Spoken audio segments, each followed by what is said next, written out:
Okay. So the book has an amusing graphic on the first page of the chapter. It shows a normal tree and then flips it upside down and says, "This is what a computer scientist tree looks like." The main comparison between normal trees and computer science trees are the branching nature of them. So usually the way they're drawn is something like a linked list. We've already seen linked lists, and they involve links with pointers to other links. A tree builds on that, but instead of having a single link, we have multiple links. And the general case of a tree is you can have one node pointing to as many other nodes as you want. Later on in the semester, at the very end, we'll talk about something called graphs. That's the most general. What I mean to say is trees are a subset of graphs. A tree is a very specific type of graph. A graph is defined basically as a set of nodes that connect to other nodes by edges. In an algorithms course, you'll talk about them in terms of vertices and edges. We'll talk about them in terms of nodes and the links between the nodes. Basically the same thing. A tree is a very special type of graph in that there is only one way to get from a node to any other node. And usually we kind of hang the tree by its center, which, when we start talking about it in terms of a tree, we basically grab the center of a graph and kind of hang it.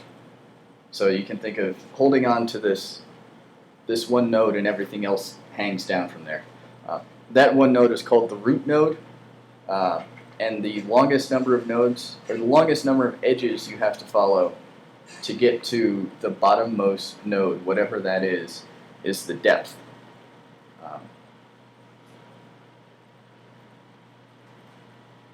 And each node has several links to other nodes, and those are considered the branches. We've used trees in real life without even really realizing it, in terms of something that's usually referred to as a decision tree. And in programming, if you have nested if statements, you have implemented a decision tree in code. And the example the book gives, the taxonomic tree, I think they call it, basically ask a yes or no question, and if the answer is yes, go one direction. If the answer is no, go a different direction. If you have a fixed number of possibilities, you can implement that as some large if statement. But the tree data structure allows you to kind of generalize that. And that's basically the first section of the chapter, answering the question, what is a tree?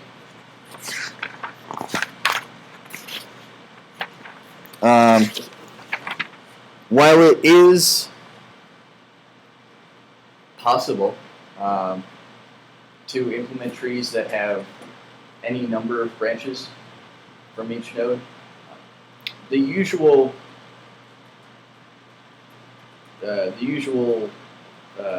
n-ness of a tree is 2.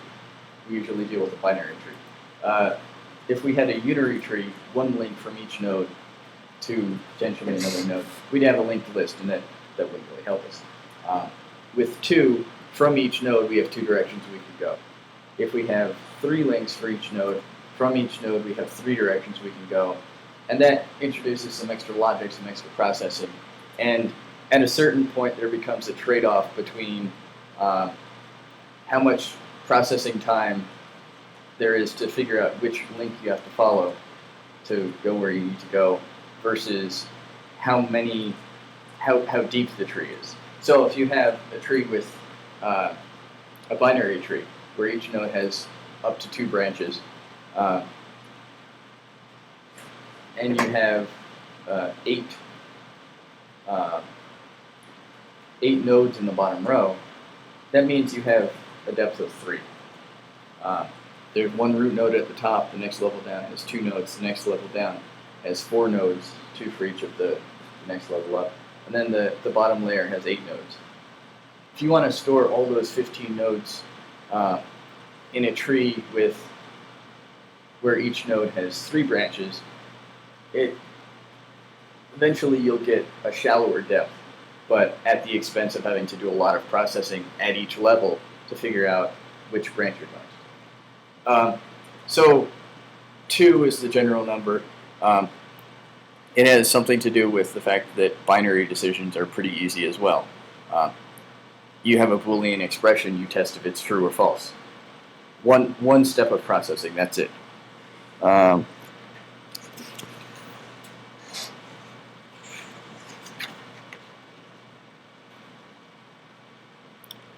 And some terms go along with trees because they're a little bit more complicated data structures. In linked lists, we have a node and we have its next. Sometimes we have its previous if we have a doubly linked list. In trees, we have given a node, its parent node is the node that points to it.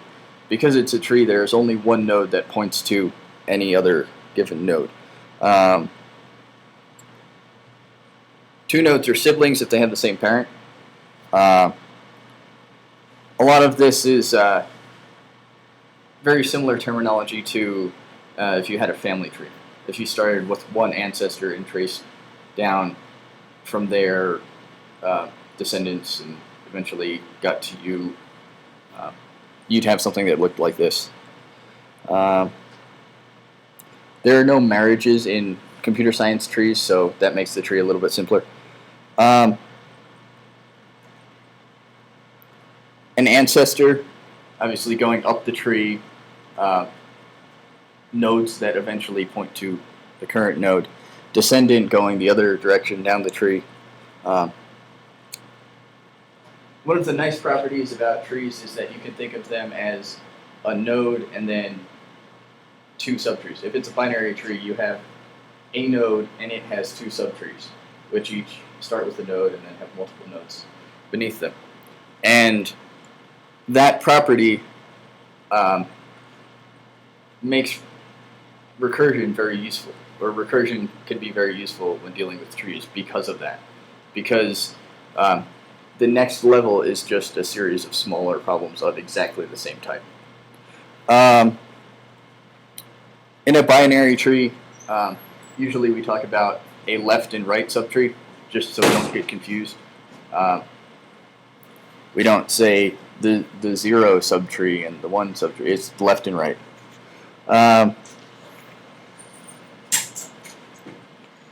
A full binary tree is a binary tree, so it has 2 branches, where all of the nodes, the bottom layer of nodes, at the maximum depth, there is a node at every possible slot. So the total number of nodes in the tree is can be fit into the form 2 to the n minus 1. So in the example I used where we have 8 nodes all the way at the bottom called leaf nodes, I said there were 15. 8 plus 4 plus 2 plus 1. 2 to the 4th is 16, minus 1 is 15. So that's a full binary tree. The one all the way on the left of page 456 is a full binary tree. The others on that page is not. They're not. And the caption says exactly that. The middle one is not full because the bottom layer doesn't have all of the leaf nodes. But it is something called complete. For any layer, any depth that doesn't have all of its potential leaf nodes filled, all of them are over to the left side. And that makes use of an interesting property that we learned in the next section. So basically, if the tree is top to bottom, left to right, no gaps in between, it's complete. If it's top to bottom, left to right, and the entire last layer is full, then it is a full binary tree.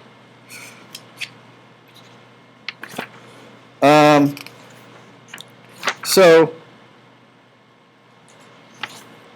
because of the relationships between layers and you can number the nodes with the root being the first node, then the next layer being second and third, and the next layer being fourth, fifth, sixth, seventh, and so on and so forth. That gives rise to some interesting relationships revolving around the logarithm to the base 2, which is useful in a lot of other applications in computer science.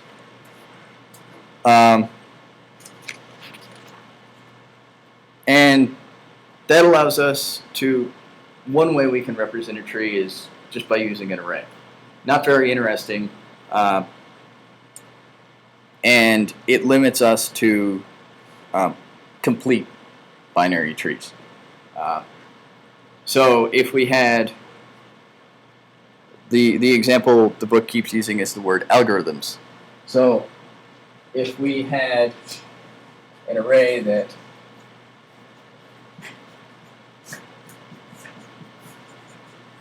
had the letters of the word algorithms in it, we could map this to a tree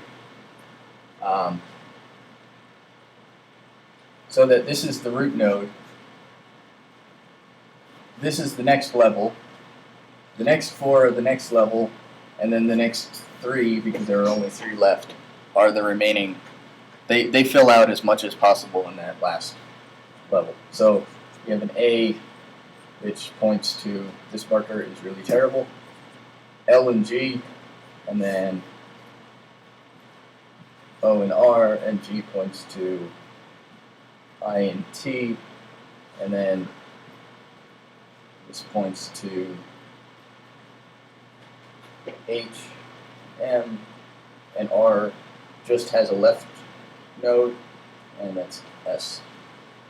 And the way we don't actually have any references that create these arrows, because we have that property of everything being related through the log base 2. The parent node of any, so if we have array index 0 through 9, this has array index 0, this has array index 9. So that means this has array index 3. And this has array index 1. The parent node, its index into the array is, I think just divide by 2. No, it's subtract 1 and divide by 2.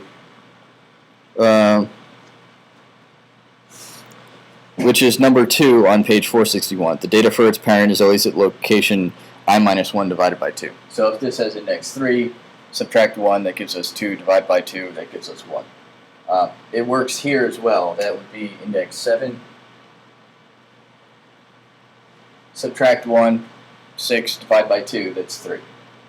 It also works for even numbered nodes, and this is all using integer division because we can't have a fractional index into an array. That just doesn't make sense. 8 minus 1 is 7, divided by 2 is 3. It works the other direction as well. So the parent, the children of any particular node are multiplied by 2 and add 1 and 2. So 1 times 2 is 2. Add 1, we get 3. Add 2, we get 4.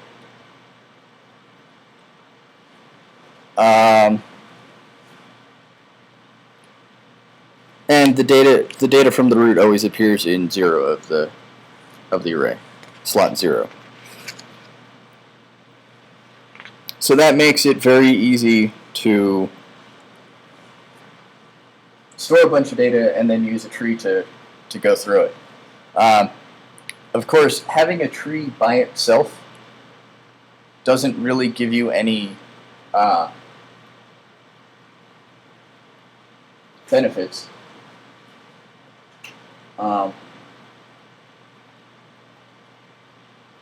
Because there's nothing sorted about this. It's just a bunch of data. And this just means we have to write more code to access a particular value as opposed to just having the array.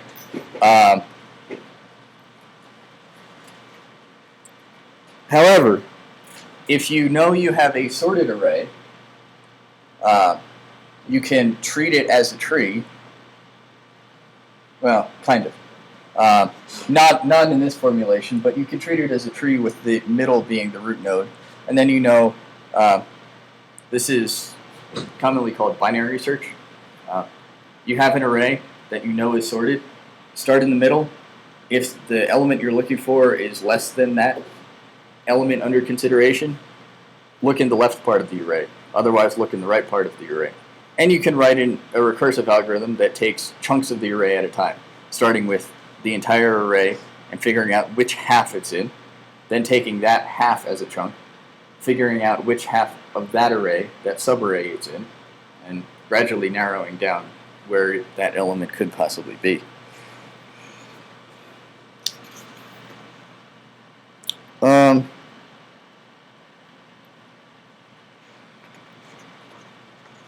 But this is very, very storage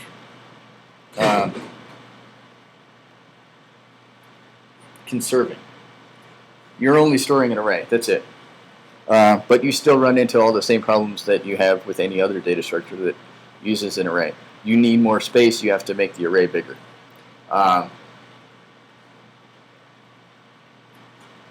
And you also run into the issue of you can really only treat the tree as a complete tree. Having a blank somewhere in there might be meaningful, it might not be. In general, it's not. It's not meaningful, but potentially irritating because you have a valid value in a slot that you're not actually using. So that gives you some difficulty. So the general implementation of a tree is more like the implementation of a linked list. We have, instead of a link or a list node, we have a tree node. Really the only difference is instead of a next, we have a left and a right. And we can do this right here.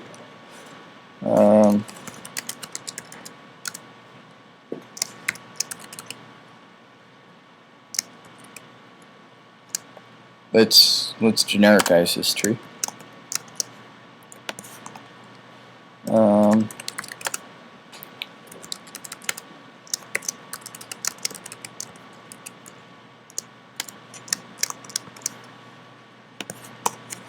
So with a linked list, we have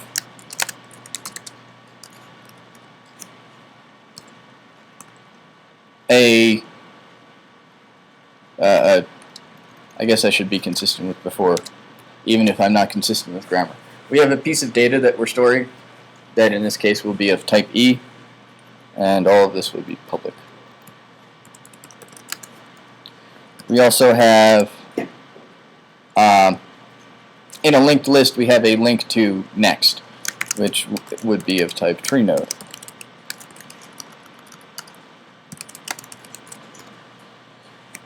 But as previously mentioned, in a tree we don't have just a next.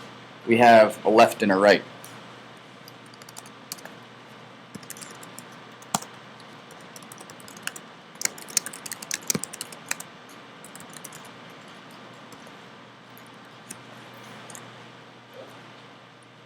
to make things interesting, let's not make a binary tree. Let's make a, let's see. The professor I took the analog to this course from called it a trinary tree. I think it should probably be called a ternary tree, but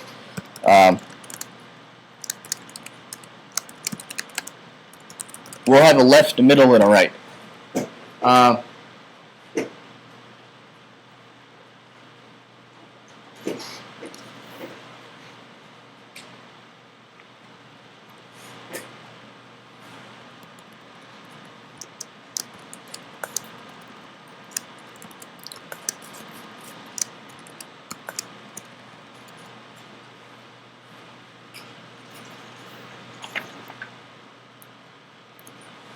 Usually, the reason for using trees is because they, if the nodes are in the proper arrangement, it is very quick to find a particular element.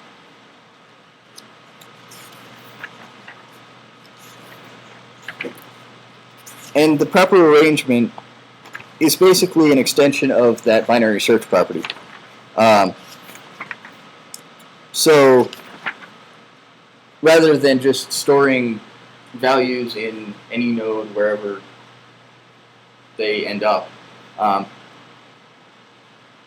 you start with some middle type value as the root node, and then anything less than that gets stored to the left, anything greater than that gets stored to the right. And then from then on, those nodes exhibit the same process or properties. So anything that is less than the root node but greater than its left child would get stored in that left child's right child. And if I take that example any further, it gets confusing.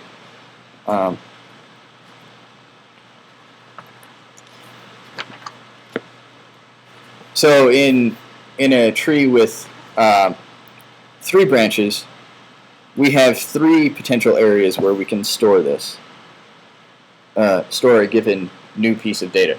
We can store it down the left tree, down the right tree, or down the middle tree.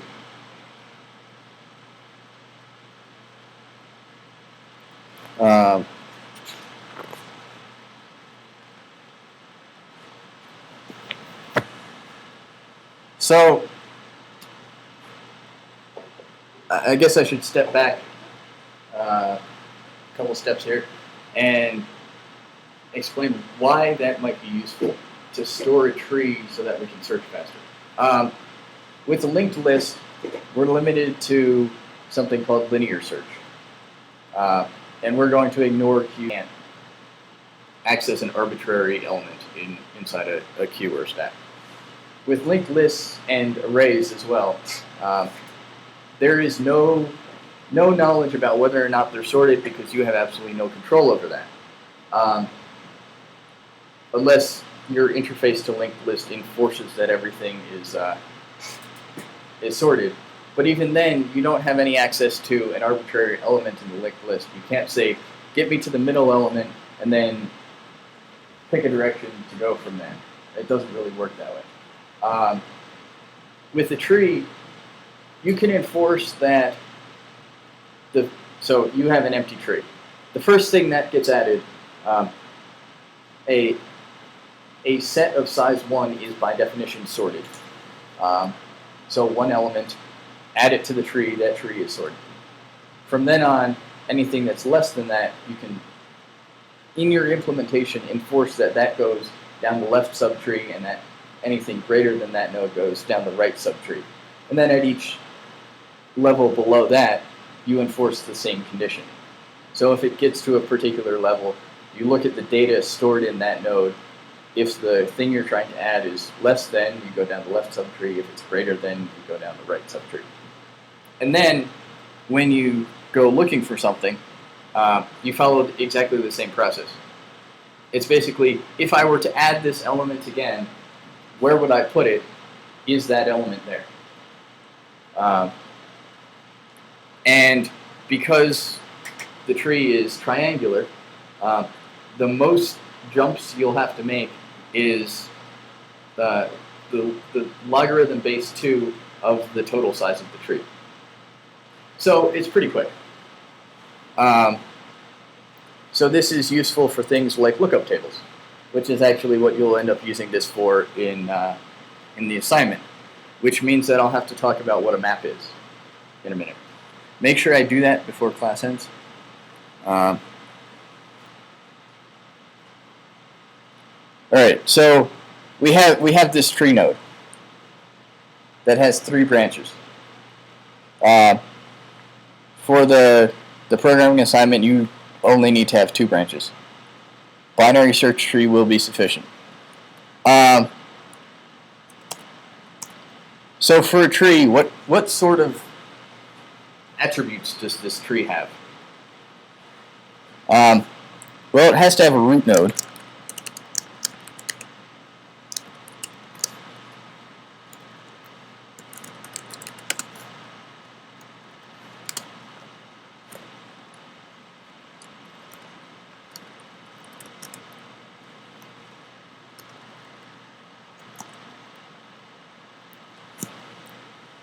And that's really it.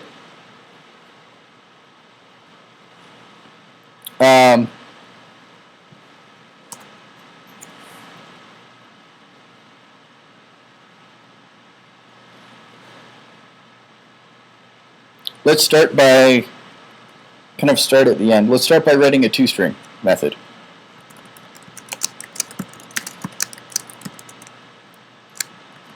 That way, as we develop functionality, we can actually see what it's doing. And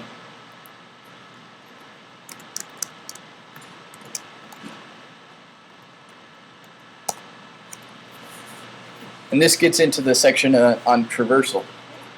We have several options here. We can do a pre-order traversal, a post-order traversal, or an in-order traversal. And the 3 options refer to essentially the same thing as the terms postfix, prefix, and infix refer to when we're talking about mathematical expressions. It differentiates on when we deal with the current node that we're looking at versus when we recurse down its left and right subtrees, or in this case, left, right, and middle subtrees. So a pre-order traversal would, in the case of toString, print out the value of the current node and then go through all the other nodes, the left subtree and then the right subtree. A post-order traversal would go down the left subtree, then go down the right subtree, and then finally print out the current node. An in-order traversal would do the left subtree, the current node, and then the right subtree. And when you're printing something out, if you want it to look kind of tree-like, in order is the best way to go, because you end up printing out the left child up top, then the current node, and then the right child at the bottom.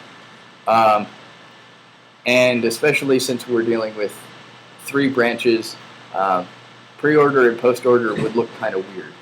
We'd have 2 values for this node printed out, and then 3 subtrees, which would kind of get smashed together.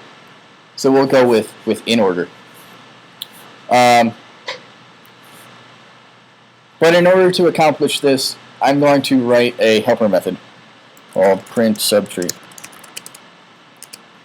And similar to the actually that example I did on Tuesday with printing out the pattern was great preparation for printing out trees.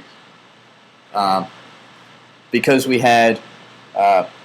printed out one thing, one sub-problem, printed out something from this present level, basically, and then we solved another sub-problem.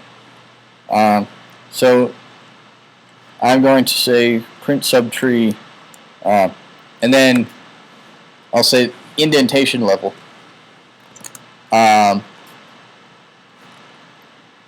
and the node to print out. So root.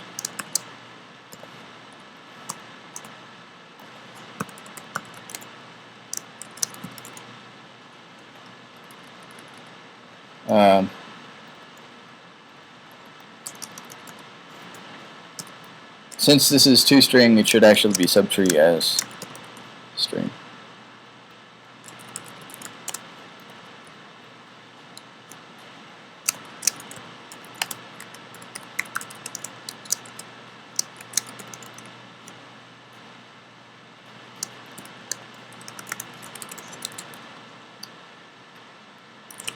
We'll call that what it is, depth. And then renode e node.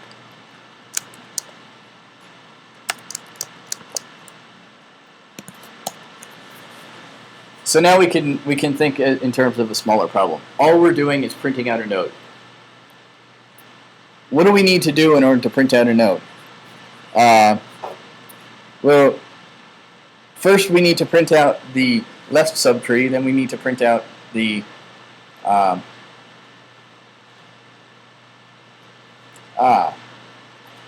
slight problem here. If we have 3 subtrees, what's going to be the differentiating factor? In a binary tree, we just have the data that operates as the split between left subtree and right tree. With a node with 3 branches, we actually need 2 pieces of data.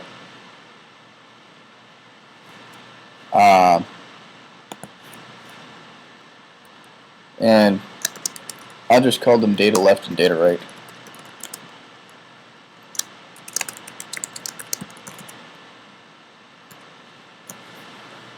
So the way that ends up looking is in each node we have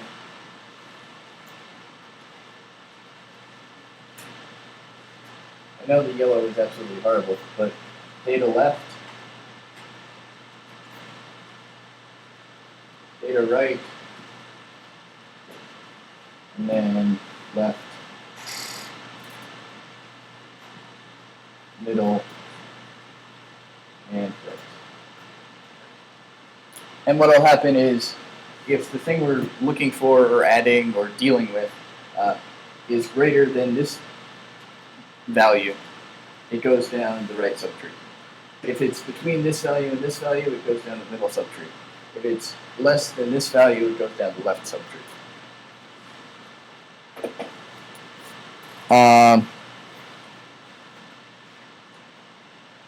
Right. So now we can continue writing our subtree as string method.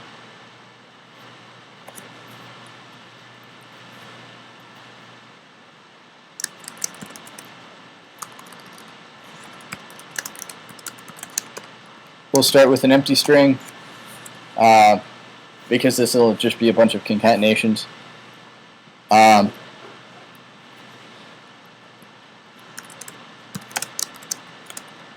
We will append to that. Actually, let's do this the right way.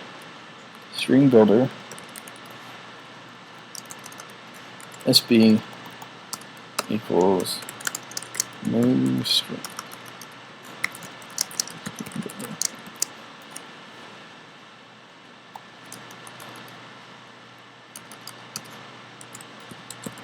Sb.append subtree as string.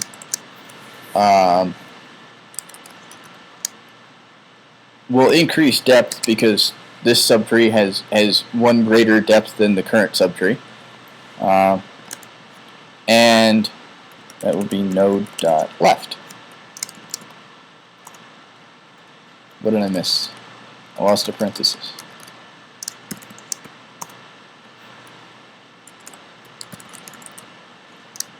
Now we'll append the current data left of this current node. But we want to use the depth to indicate we want to use indentation to indicate depth, so we need to get some form of indentation from that depth variable. So I'm going to steal that nchars method that I wrote for the other example, and we'll say depth and space. Bless you. And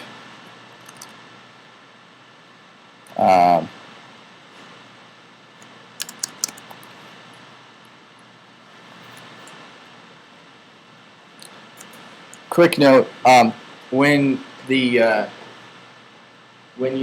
add strings together in Java, when you have string plus another string, Java actually compiles that into using a string builder. So while taking a string and then doing plus equals another string and plus equals another string and plus equals another string is bad because it creates a lot of extra strings. String plus string plus string that Java concatenates it to one giant string is not bad because it uses a string builder behind the scenes.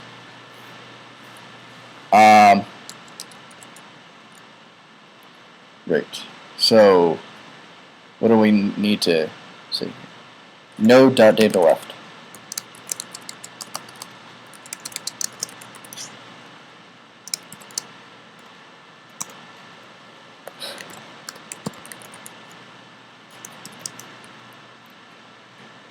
And if I don't do that, or if I do just that, I don't get any nice formatting. So I'll actually put a new line at the end there. And then here, subtree as string. And again, depth plus 1. And now node.middle.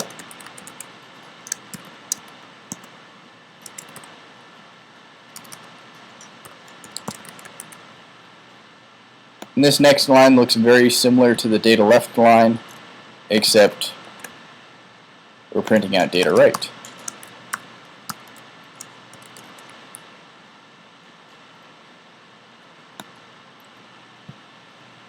Then basically a repeat of this node.middle line, except node.right.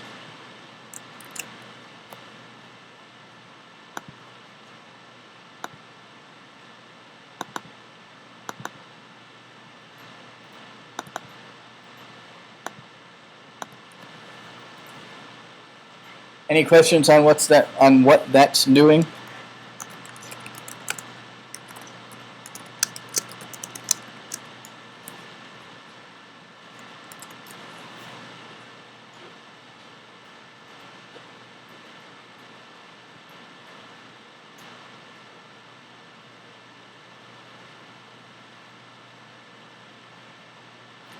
So now we've handled the general case, but in order to be proper recursion, we do need to handle our base case.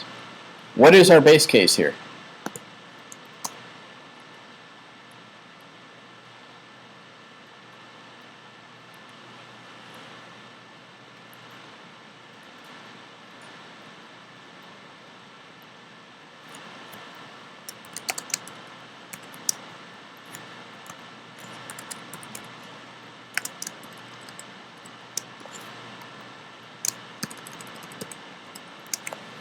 So we have 2 blanks to fill.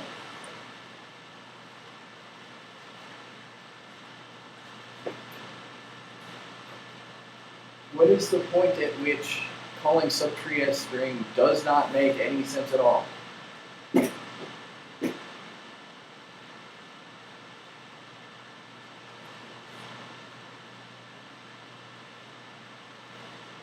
Dion, ideas? What is the point at which calling subtree as string doesn't make any sense at all?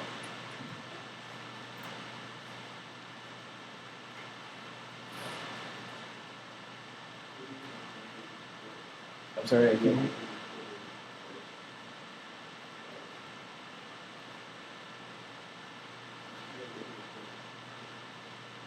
Sorry? When would I have nothing to print? The answer is yes. When would I have nothing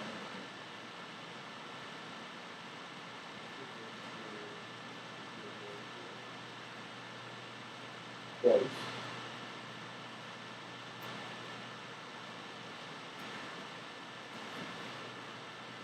So depth has nothing to do with it. Depth is only going to increase. So you don't have to worry about depth. So it must be something about node. What's the easiest thing to check about node?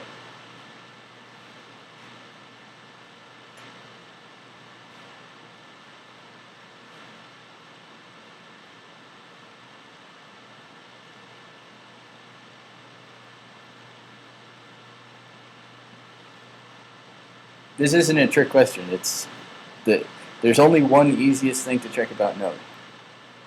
Anyone else have any ideas?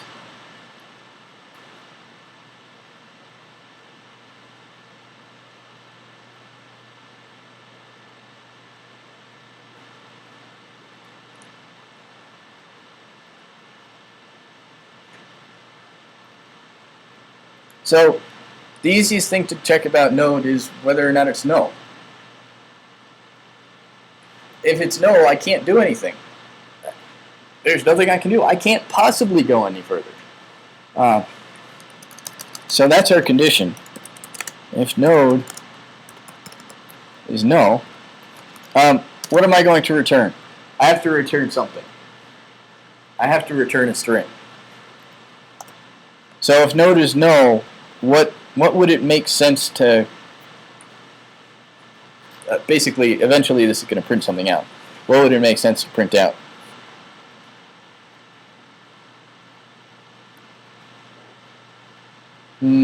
False is not a string. But close. Heading the right direction.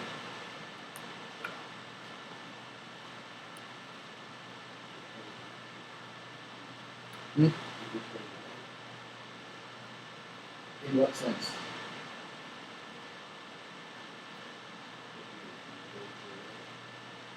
I could, but when that gets appended to, assuming this was from a call to, from another call to Subtree string, it will append null in parentheses, or maybe not parentheses, but it'll put null there, which means that beyond my leaves in this tree, I'll have a bunch of nulls printed out. There's no null there either.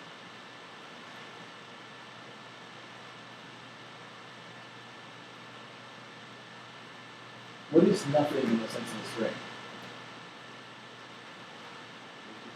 Empty string. Let's return the empty string. Basically, nothing will get appended to the string buffer, and everything will work out fine. So now we'll save that, and let's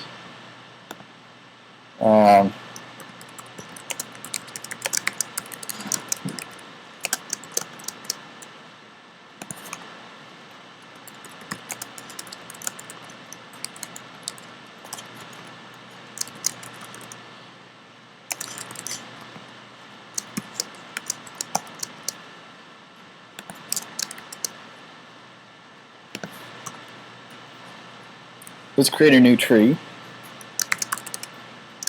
of let's stick with ints.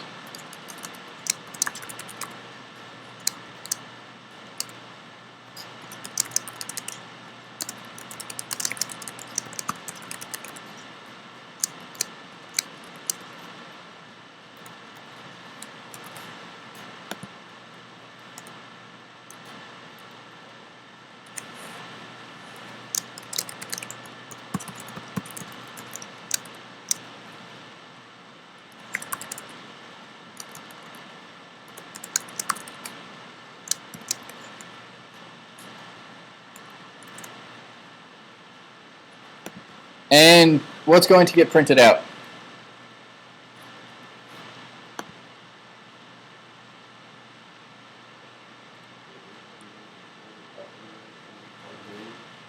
Hmm?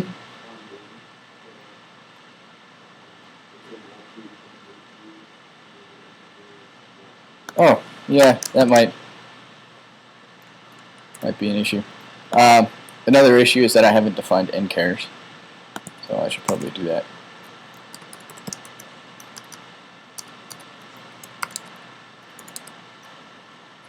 Well, I'm at it. I meant this to be private.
Alright, that looks like it did before.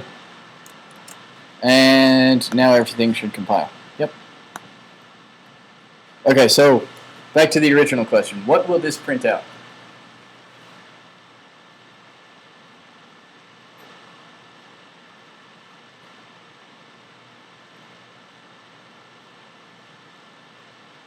Should print out just a new line, right? And that's exactly what it prints out. Questions?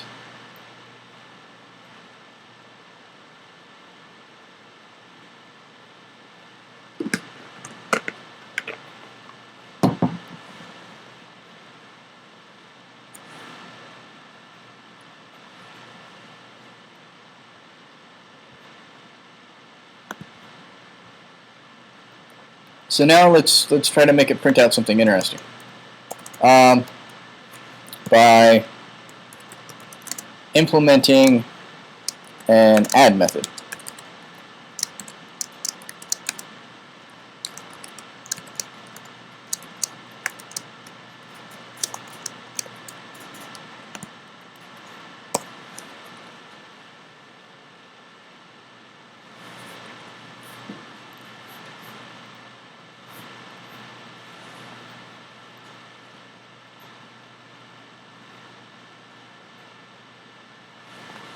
And in order to do this,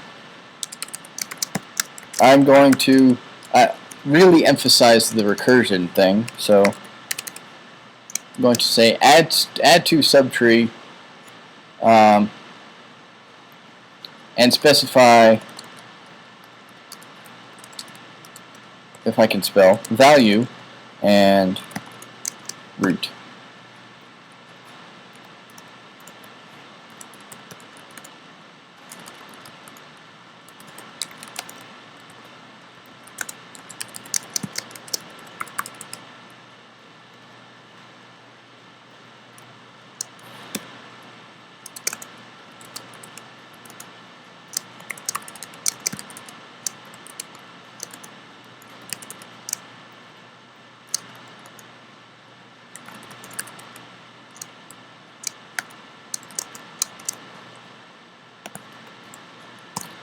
So I want someone else to tell me how I'm going to add this to a given subtree.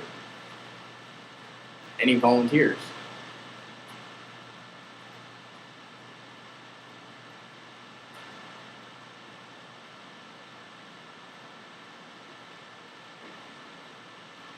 Lynn, would you like to help us out here?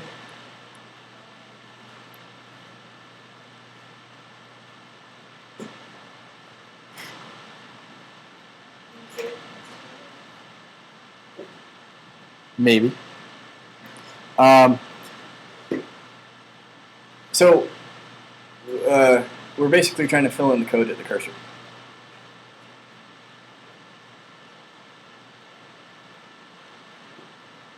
You don't need to say exactly Java code, but the general idea is the important part.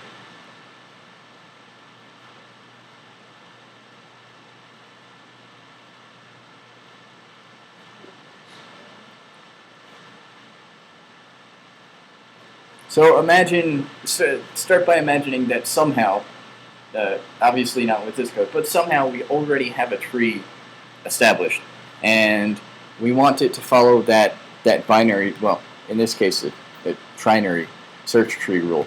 So going from left to right, and then based on how the tree would be drawn in a graphic, from left to right, it's sorted in non-decreasing order. So the lowest value all the way at the left, the highest value all the way at the right. And we already have some tree there, and we want to add a new value. Let's make it easy and say that it's not in the tree already. Add some value to the tree in the appropriate place. And remember, the only thing we have access to right now is this subtree that we've been passed in as a parameter. The first call, it's root, but it could be any subtree.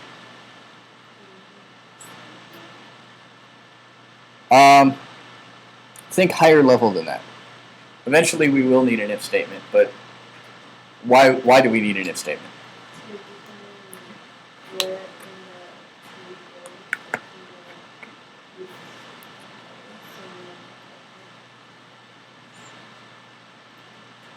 Mm-hmm.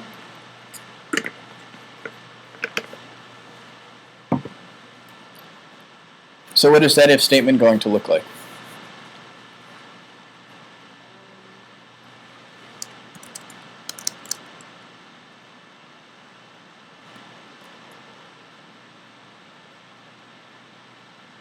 We're going to need to compare two things. What's one of the things we're going to compare?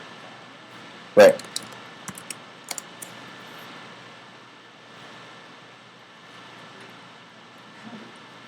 It shouldn't be equals because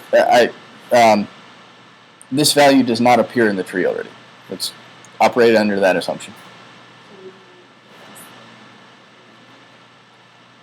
Right. You could do either. I would, let's see. Oh, geez.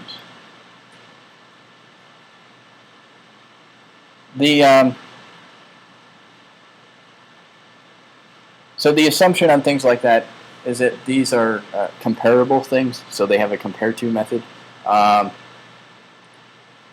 Right now, I'm going to pretend that they all have a less than operator defined.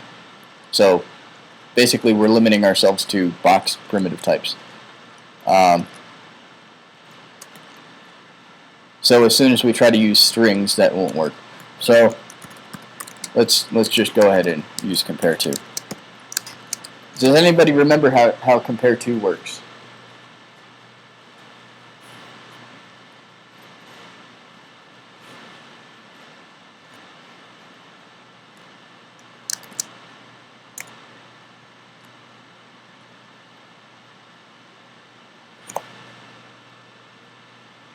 I believe it's if the receiver is quote unquote less than the parameter or the argument that's passed in, it will return -1.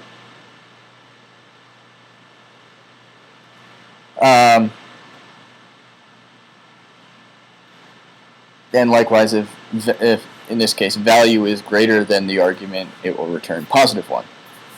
So let's say is greater than 0. That'll be our go-to comparison. So what are we comparing value to?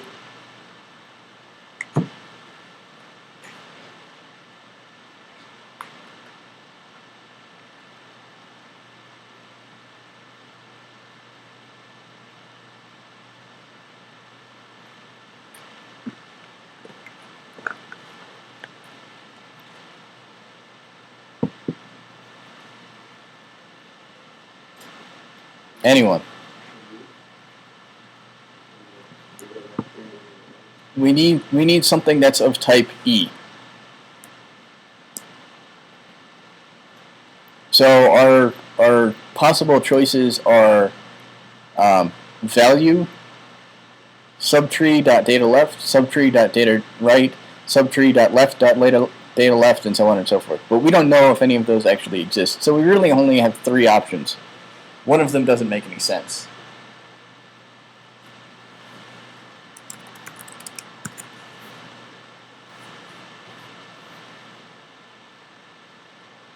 So right now I'm testing if value should end up on the far right side of this tree.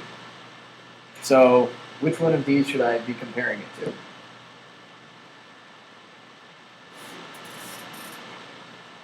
So I want to see if it should go all the way over there. Should compare it to the right one.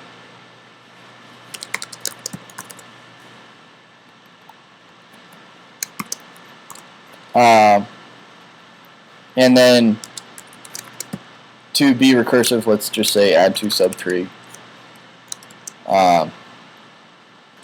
This is value and subtree dot right.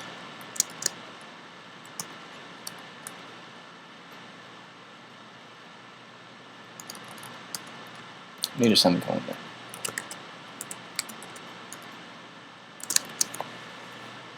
What's my next comparison?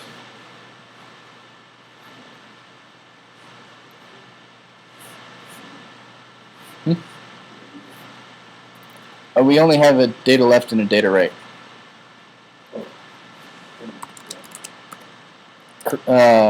Yes.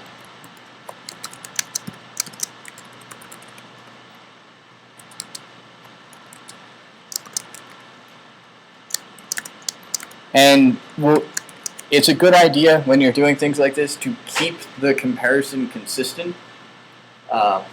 So even though you could first check to see if it should go on the right, then check to see if it should go on the left, and then otherwise it goes down the middle,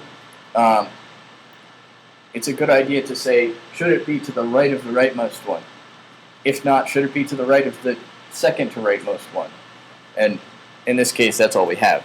So I'll keep the comparison the same, and if it's greater than data left, but obviously not greater than data right, what subtree should we add the value to?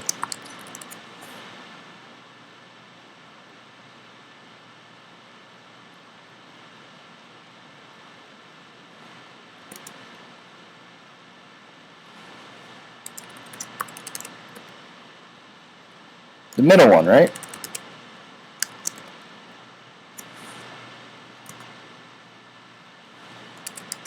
And otherwise, add to subtree value subtree dot left. Okay, so Stepping slightly higher up, this is actually the third in a set of 3 cases that we could possibly encounter when we get to a subtree. The first case that we can encounter when we get to a subtree is that the subtree is null. The second case is that the subtree only has a data left. And the third case is that it has both a data left and a data right. We're going to enforce that if a particular node only has one value, it is stored in data left. So this is case 3.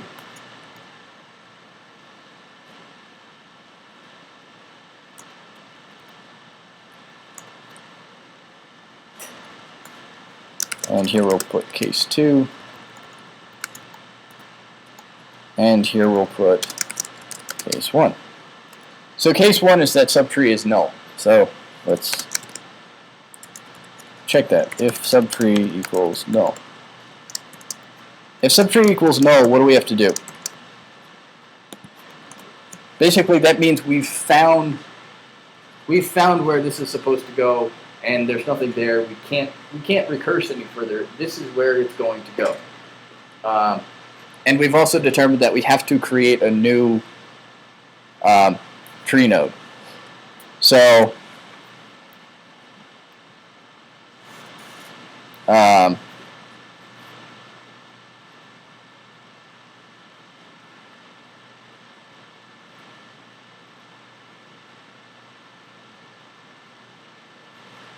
let's see.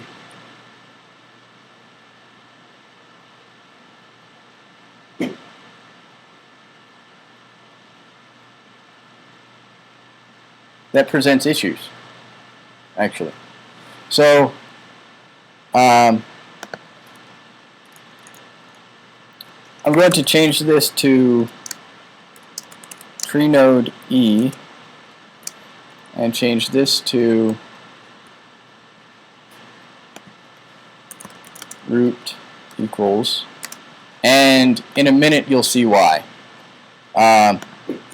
If we encounter a null subtree, that's great. We can create a new tree node, but somehow we need to graft it into the tree in the appropriate place.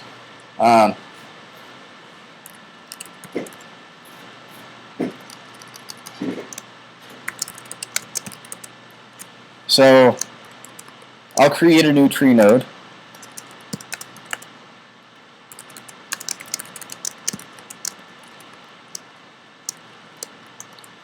And set its, I said left data would always have data in it. So set its left data to value. And then return temp.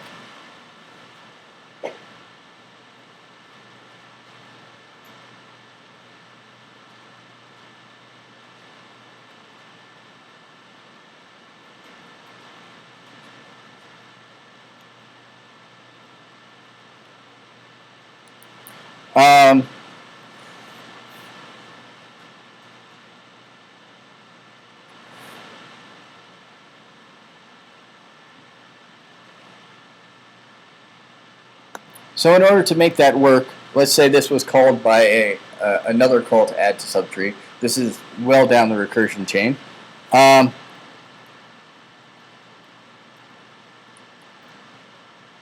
We should say that subtree.write equals add to subtree value subtree.write. Then here, subtree.middle equals that. And here, subtree.left.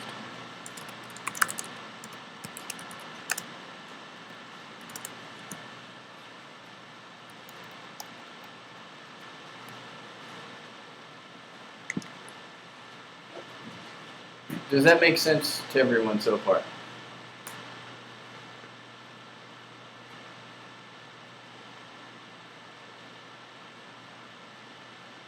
And here's the question. If subtree is not null, but that particular node is where we're going to place this data value, what should we return so that the tree doesn't either use up more memory than it should or get in some sort of wacky state? Basically, how do we accomplish not changing what this subtree actually points to?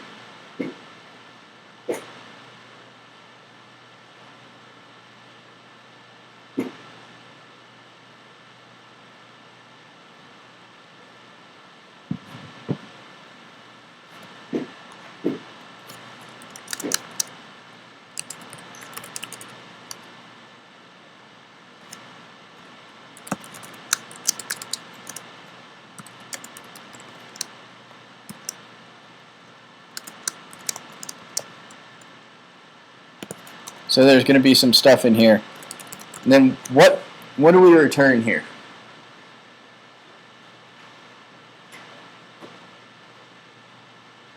Look at how add to subtree is being called. It's some tree node equals add to subtree value and that same tree node. So if we don't want to change what that tree node points to,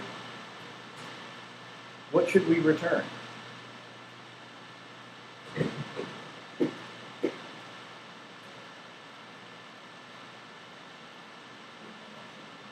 Exactly.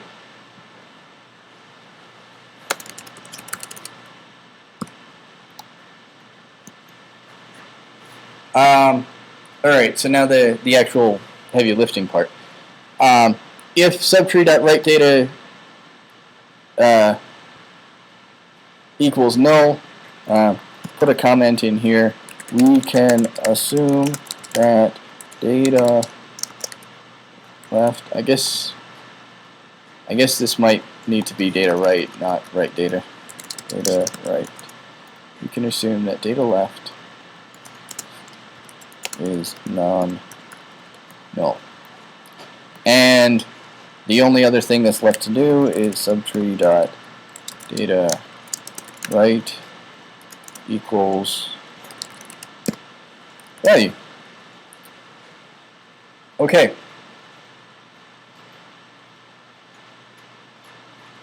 Does anyone have any doubts that that method will work?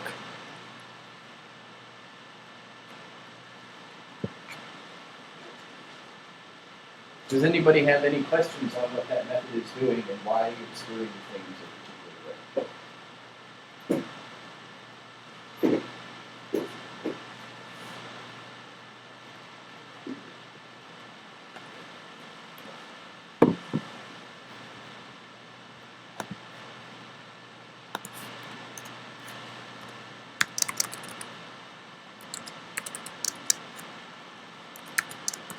Always a good place to start.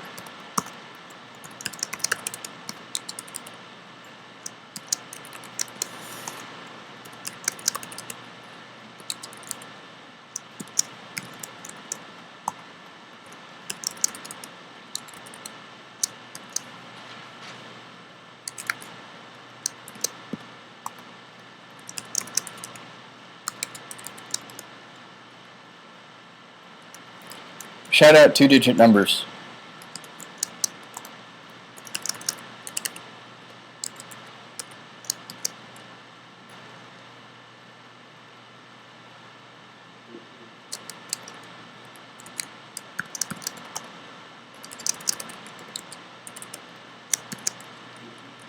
$50.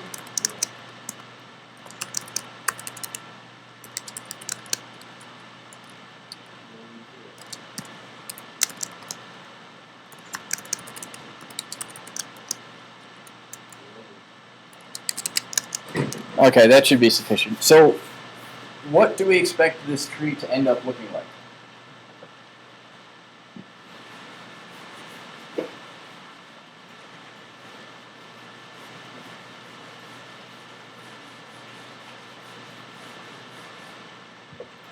The first number is 42, so that becomes our. We create a new tree node, and that goes in the left data. The next thing we add is 23, which now goes in the right node. That's bad. So or the right data right. So how do we fix that? Let's go back here.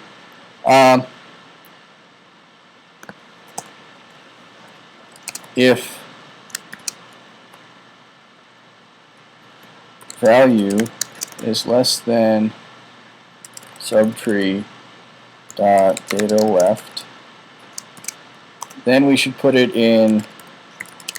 We should move the piece that's in data left into data right and store value in data left. Correct?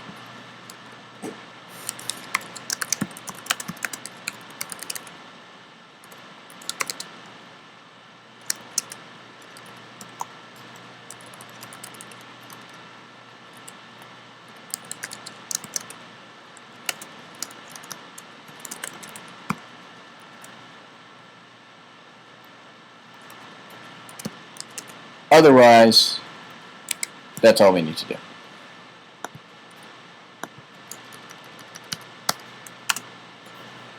Okay, so going back to tree test, let's fix what our tree looks like. We add 42, that becomes the first thing. Then we add 23, and we actually move 42 over and put 23 to the left of it. Add 74. 74 is greater than 42. So we create a node over here that has 70, what was it, 74? 74 in it. 12. That should go down here.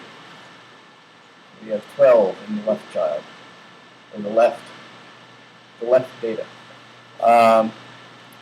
79, greater than 42, also greater than 74. 18, less than 23, not less than 12. This is actually a very well-behaved set of numbers. 50, greater than 42, less than 74. 94, greater than 42, greater than 79. 11, less than 23, less than 12.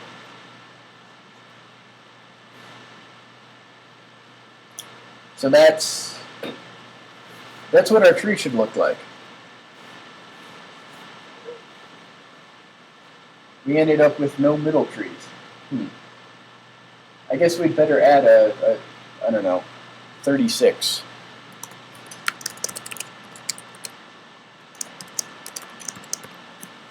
So then we'll get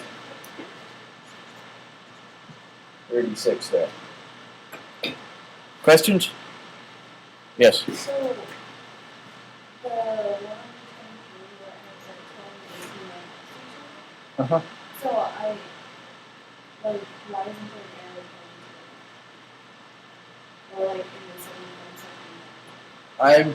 So this is one node. This is another node. Oh, okay. This is another node. This is another node. I tried to make the arrows always point to the left side. But I think that's it. So we should end up with 7 nodes.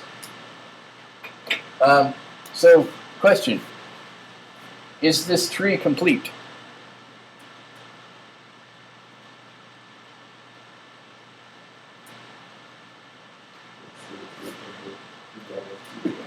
Yeah. So the answer is no, because there's missing trees all over the place, missing subtrees all over the place, missing data here, and because it's not complete, it can't possibly be full.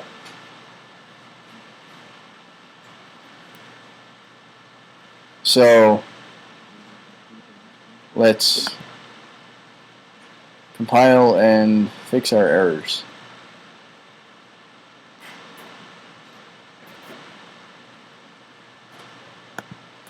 I did that all over the place.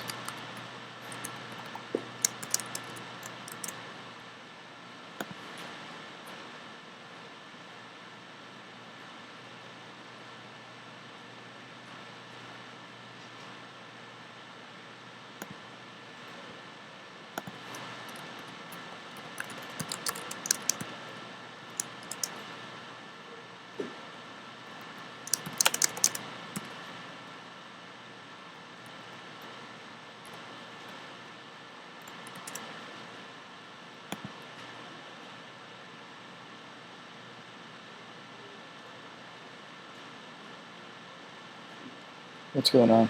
Cannot find symbol. Oh, right.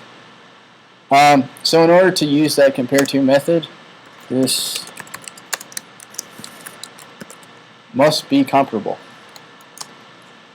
You must be able to compare something in order for it to use the compare to method.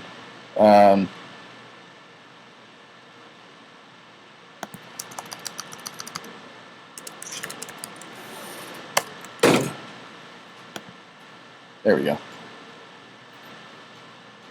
I have an extra missing return statement.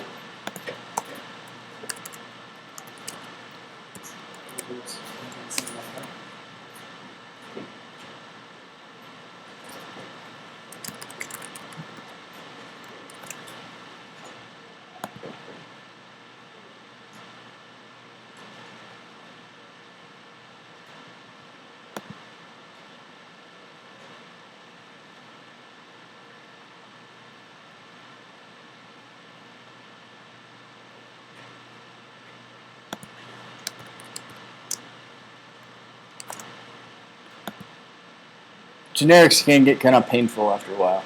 Basically means that says that whatever type E is passed in must be able to be compared to things of type E.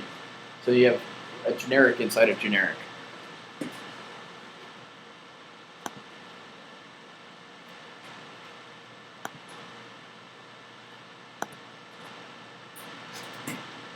And I guess I should print that out so we can actually see what's going on.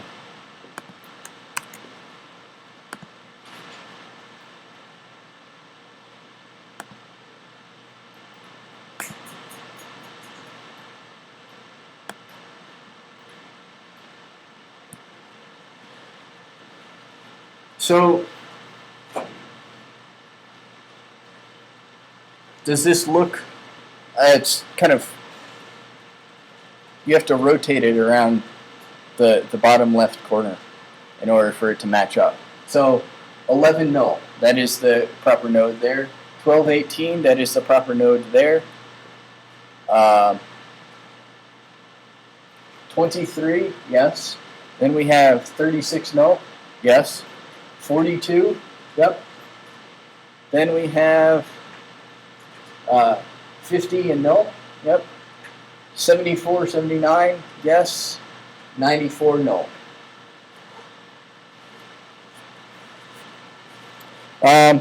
Okay, so let's take a quick 10-minute break.